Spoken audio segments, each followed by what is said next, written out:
करता हूं मुख्यमंत्री जी को, आप आओ मुजफ्फरनगर, इतनी बड़ी सभा करके दिखाओ, आपको पता लग जाएगा।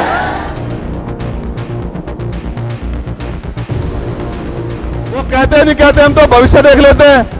उनके यहां रहते दिल्ली में आतंकवादियों ने बम ब्लास्ट कर दिया, बाबा को खबर नहीं हुई, समझो मेरी। तो लीजिए दोस्तों, सीएम योगी आदित्यनाथ के साथ साथ धीरेंद्र शास्त्री की भी चंद्रशेखर ने लगा दी वोट, निकाल दी शोबाजी, मुंह दिखाने लायक नहीं छोड़ा। चैलेंज पूरा करने में बाबा के छूट जाएंगे पसीने। एक तीर दो निशाना, एक सत्ता घायल, दूसरा धर्म बेनकाब। सब कुछ आपको बताएंगे। आप देख रहे हैं द राजनीति का विशेष सेगमेंट। मैं आपको आपके साथ यासूब रजा। दोस्तों, उत्तर प्रदेश में एक ऐसी गूंज, एक ऐसी आवाज जिसने सत्ता के घमंड और धर्म की आड़ में चल रही राजनीति दोनों को हिला के रख दिया है।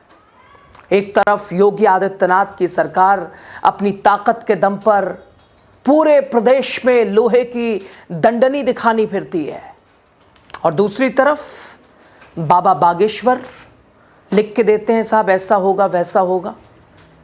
धीरेंद्र शास्त्री चमत्कारों और भविष्यवाणी के नाम पर भीड़ जुटाने की अपनी मुहिम में लगातार जुटे हुए, डटे हुए, अपनी राजनीति, अपनी दुकान चलाते हुए यात्रा पे भी निकले थे। अभी सीएम योगी के साथ साथ अब धीरेंद्र शास्त्री को भी चंद्रशेखर ने दिखा दिया आईना, लगा दी वोट। उन्होंने सिर्फ बयान नहीं दिया, बल्कि सत्ता की चौखट पर दस्तक, धर्म के कारोबार पर करारा तमाचा मार दिया है। दोस्तों, लास्ट तक बने रहिए, आपको बताएंगे, दिखाएंगे और सुनाएंगे भी। उत्तर प्रदेश की राजनीति में दरअसल दलित पिछड़ा वर्ग के मुखर आवाज माने जाने वाले एक सांसद, जो कि लगातार योगी आदित्यनाथ के लिए आने वाले चुनाव के लिए भारी पड़ते दिख रहे हैं। एक वोट बैंक जो कि इस सांसद के पास है, वो योगी आदित्यनाथ के लाख कोशिशों के बावजूद वो उनसे छिटकता नजर आ रहा है। और इधर बहन मायावती का भी पूरा झुकाव एक तरह से उस सांसद की तरफ है, और शायद इसीलिए योगी आदित्यनाथ उससे परेशान रहते हैं। और सीधे दो टूक योगी आदित्यनाथ को चेतावनी दे दी चंद्रशेखर ने, साफ तौर पर कह दिया कि अगर ये कर लो तो बताएं। दोस्तों, दरअसल नगीना सांसद चंद्रशेखर आजाद अब सीधे सीधे सत्ता के गलियारों, धर्म के चौखट पर दस्तक दे रहे हैं। उनका हालिया बयान उत्तर प्रदेश की सियासत में हलचल मचा रहा है, भूचाल ला रहा है।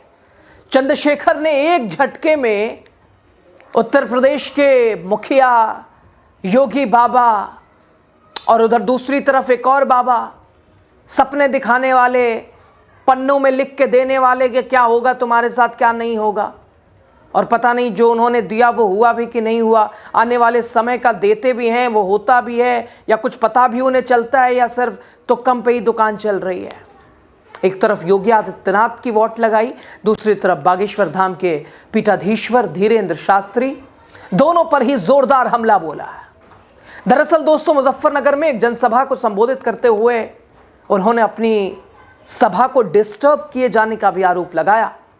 कहा कि भाई, हम जैसे नेता और उस रैली में इतने लोग आ जाते हैं, वो भी बिन बुलाए, सिर्फ मोहब्बत में, प्यार में, सत्ता के खिलाफ लगातार रवैयों पर लोगों का झुकाव इधर है, और ऐसे में सत्ता पक्ष अपनी ताकत का इस्तेमाल करता है, हम सब की रैलियों को डिस्टर्ब करता है। साफ तौर पर निशाने पे योगी आदित्यनाथ खुद प्रदेश उन्हीं का, प्रदेश के मुखिया बाबा जी, और सीधे दो टूक चेतावनी चंद्रशेखर आजाद की।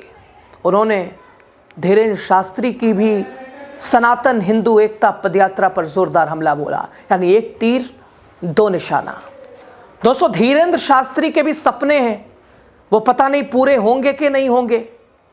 हिंदू राष्ट्र उन्हें बनाना है, और बना के ना जाने उन्हें क्या पेश करना है, क्या बताना है, क्या समझाना है। खैर, हो जाना चाहिए, धीरेंद्र शास्त्री की मेहनत सवारित हो जानी चाहिए। देखिए होती भी है या नहीं होती है। चंद्रशेखर आजाद ने संविधान के आईने को दिखाकर एक तरह से जलील कर दिया है कि छोड़ दो ये सपने, हम उतर आए अपने पे तो मुंह दिखाने लायक नहीं रहोगे। अगर हम उतर आए तो मुंह नहीं दिखा पाओगे समाज में। ये जो राजनीति कर रहे हो सब निकाल के रख देंगे। दोस्तों, चंद्रशेखर आजाद ने सीधे तौर पर योगी आदित्यनाथ पर अपनी ताकत का दुरुपयोग करने का भी एक तरफ आरोप लगाया, परेशान करने का आरोप लगाया। उन्होंने मुजफ्फरनगर में अपनी सभा को बाधित करने की कोशिश और सीधे इल्जाम मुख्यमंत्री के ऊपर, मुख्यमंत्री के शासन और प्रशासन के ऊपर खुला चैलेंज दे दिया योगी आदित्यनाथ को। हमारी सभा को डिस्टर्ब कर रहे हैं, मैं चैलेंज करता हूं मुख्यमंत्री जी, आप आओ, इतनी बड़ी सभा करके दिखाओ, मान जाएंगे। खोली चेतावनी, पसीने छूट जाएंगे। दोस्तों, बीजेपी की रैलियों में तो भर भर के वो जो सरकारी कर्मियों को लगाया जाता है, बस लाओ भाई तुम्हें रैली में आना है, और अब तो प्रधानमंत्री नरेंद्र मोदी की रैलियों में कुर्सियां खाली रह जाती हैं। लेकिन विपक्षी नेता के किसी भी रैलियों को उठा के देखिए, साहब पैर रखने की जगह नहीं है। और शायद इसीलिए हैरानी परेशानी की बात तो है ही है सत्ता पक्ष के लिए। सीधे चेतावनी चंद्रशेखर दे रहे हैं, सुनेंगे आप। हमारी सभा को डिस्टर्ब करा रहे हो, मैं चैलेंज करता हूं मुख्यमंत्री जी को, आप आओ मुजफ्फरनगर, इतनी बड़ी सभा करके दिखाओ, आपको पता लग जाएगा। दोस्तों, यह बयान केवल चुनौती नहीं बल्कि एक राजनीतिक हुंकार थी। चंद्रशेखर आजाद ने साफ कर दिया, सत्ता की शक्ति का इस्तेमाल कर जनता की आवाज को दबाया नहीं जा सकता है। जनता अब जवाब देगी और जवाब देने के लिए तैयार है। राजनीतिक विश्लेषकों का मानना है कि इस चुनौती के जरिए चंद्रशेखर आजाद खुद को सीएम योगी के सामने एक मजबूत विरोधी के तौर पर पेश करने की कोशिश भी उन्होंने की है। और अब पेश करने की जरूरत नहीं है, एक है योगी आदित्यनाथ के सामने मुसीबत है। इतना ही नहीं दोस्तों, उधर धर्म के ठेकेदार, धर्म की राजनीति, धर्म के नाम पर अपनी दुकान चलाने वाले बाबा जी पीठाधीश्वर धीरेन्द्र कृष्ण शास्त्री यात्रा पे निकले थे, सपने उनके पूरे हो जाए। बाबा की भविष्य देखने की शक्ति, साहब पहलगाम हो गया, उन्हें पनक भल पता नहीं चला, बड़ी बड़ी घटनाएं हो गई, कई हादसे हो जाते हैं, न जाने कितने, और बाबा जी को पता ही नहीं चलता है। न जाने फिर उनके दावे किस चीज़ के हैं कि मैं भविष्य देखता हूँ, मेरी भविष्यवाणी अगर सच ना हो तो मैं छोड़ दूंगा, ये सब बंद कर दूंगा अपनी दुकान। इधर चंद्रशेखर कहते हैं सनातन हिंदू एकता पे कहाँ निकले हैं आप, संविधान पढ़ लीजिए आके। इधर चंद्रशेखर ने दिल्ली में हुए आतंकी ब्लास्ट की घटना का भी जिक्र किया, कहा अगर बाबा भविष्य देखते होते तो उनके वहाँ रहते हुए दिल्ली में ब्लास्ट कैसे हो गया, उन्हें इसकी खबर तक नहीं हुई। दोस्तों, साफ चंद्रशेखर आजाद का हमला कि बता देते, अगर ऐसा होने वाला होता अनहोनी से पहले क्यों नहीं आप बता देते हैं, आगाह क्यों नहीं कर देते हैं। हालांकि आगाह तो वहाँ प्रधानमंत्री जम्मू कश्मीर जाते जाते तब रह गए और आते ही इधर पहलगाम। खैर बहरहाल सुनेंगे आप चंद्रशेखर आजाद को। बाबा जी घूम रहे थे ना, अभी कह रहे थे हिंदू राष्ट्र बनाना है, वो कहते नहीं कहते, हम तो भविष्य देख लेते हैं। उनके यहां रहते दिल्ली में आतंकवादियों ने बम ब्लास्ट कर दिया, बाबा को खबर नहीं हुई, समझो मेरी बात। आज वो हिंदू राष्ट्र बनाने की बात कर रहे हैं, संविधान को कुचल के।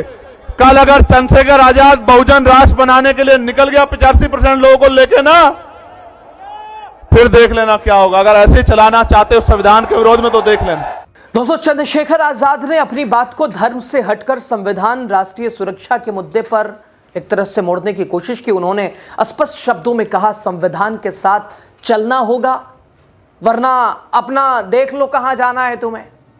हर व्यक्ति को अपने धर्म को मानने की आजादी है, लेकिन संविधान के खिलाफत, संविधान के खिलाफ अगर कोई जाएगा यह बर्दाश्त नहीं है। दोस्तों, बयान का मतलब साफ है। चंद्रशेखर आजाद ने धीरेन्द्र शास्त्री की पदयात्रा के राजनीतिक और सामाजिक संदेशों का भी बड़ा उसके ऊपर प्रश्न चिन्ह लगा दिया है। यात्रा को संविधान के खिलाफ बता दिया है। उन्होंने धर्म के नाम पर की जाने वाली किसी भी गतिविधि को संविधान की कसौटी पर कसने की बात कही है, जो सीधे तौर पर तमाम धार्मिक नेताओं के लिए एक चेतावनी है, जिन पर राजनीतिक एजेंडे चलाने के आरोप लगते रहे हैं। नगीना सांसद चंद्रशेखर आजाद का यह बयान सिर्फ बयान नहीं बल्कि उत्तर प्रदेश की राजनीति की दिशा का एक संकेत है। उन्होंने एक ही तीर से दो बड़े बड़े निशानेबाज को निशाने पे ले लिया है। राजनीति और धर्म की राजनीति, एक बाबा जी भी राजनीति वैसे ही करते हैं, ध्रुवीकरण वाली, उनका भी काम वही है, बस प्लेटफॉर्म अलग अलग है। इधर सत्ता की चाह है, सत्ता का सिंहासन है, और वहाँ भी हिंदू मुस्लिम है, हिंदू मुसलमान, मंदिर मस्जिद, ध्रुवीकरण यही है, और इधर बाबा जी के साथ भी वही है। यानी दोनों की एक ही कहानी है, और इसी को समझा चंद्रशेखर ने और अपनी भाषा में समझा दिया है। दोस्तों, चंद्रशेखर आजाद ने जिस तरह से सीएम योगी और धीरेन्द्र शास्त्री दोनों को लपेटा है, उससे साफ है कि उत्तर प्रदेश की राजनीति में एक बड़ा उलटफेर करने का इरादा रखते हैं, आने वाले समय में रखेंगे। उनकी ये बड़ी चुनौती न केवल बीजेपी को बल्कि उन सभी धार्मिक राजनीतिक समीकरणों को भी है जो संविधान के सर्वोच्चता पर सवाल उठाते हैं। और आने वाले दिनों में ये टकराव और तेज होने के आसार हैं। और ये सिर्फ चंद्रशेखर आजाद ने एक ही मन से योगी सरकार की ताकत, बीजेपी के राजनीतिक अहंकार, धीरेन्द्र शास्त्री की धर्म पॉलिटिक्स, तीनों को कटघरे में खड़ा कर दिया है। संविधान का आईना दिखाते हुए चंद्रशेखर आजाद ने न सिर्फ बयान दिया बल्कि उन्होंने यूपी की राजनीति को एक नया तेवर, एक नई दिशा, सत्ता और धर्म दोनों को एक कड़वा सच सुना दिया है, जैसे ना योगी आदित्यनाथ घोट पाएंगे ना धीरेन्द्र शास्त्री घोट पाएंगे। लेकिन साहब, इस देश में घोटना तो पड़ेगा। खैर, खबर पर राय आपकी जरूरी है, आप अपनी राय जरूर दीजिए। शुक्रिया। मैं चैलेंज करता हूं मुख्यमंत्री जी को, आप आओ मुजफ्फरनगर, इतनी बड़ी सभा करके दिखाओ, आपको पता लग जाएगा। वो कहते नहीं कहते, हम तो भविष्य देख लेते हैं। उनके यहां रहते दिल्ली में आतंकवादियों ने बम ब्लास्ट कर दिया, बाबा को खबर नहीं हुई। समझो मेरी